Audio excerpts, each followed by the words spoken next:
I'll fight when I know the consequences of not fighting is more fighting. I tried to let the college know through backdoor channels that it might be reasonable for them to consider not doing this because the consequences of making it public would not be positive for the people involved. I don't want to bring public pressure to bear on people without necessity. It's very unpleasant to be at the center of that kind of focal attention. Well, we've had other doctors reach out to say that they're being pressured, their license is being pressured because of their conservative opinions on Twitter.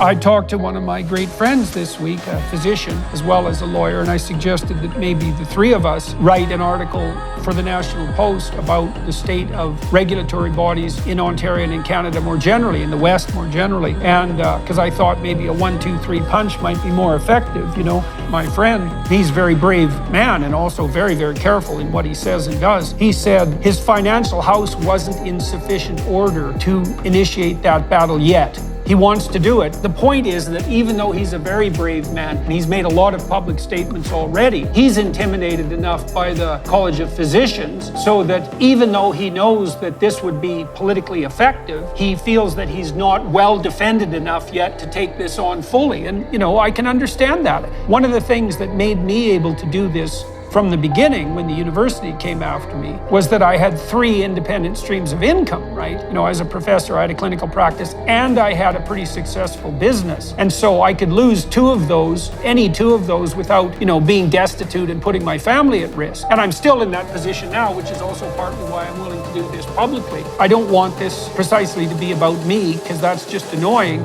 I want to shed light on the fact that this is a universal problem of public concern in Canada and elsewhere. And I can do that because the worst thing the college can do to me is suspend my license and make a public statement that because of my refusal to comply with their dictates, I'm no longer acceptable as a licensed clinical psychologist. And I don't want them to do that because I believe that I earned my license and am also a good advocate on the clinical front. I don't want to be in a position where faceless bureaucrats motivated by a political agenda and whatever envy and resentment they carry in their dark and nasty little hearts have the opportunity to strip me of something that I spent a decade of extremely hard work earning.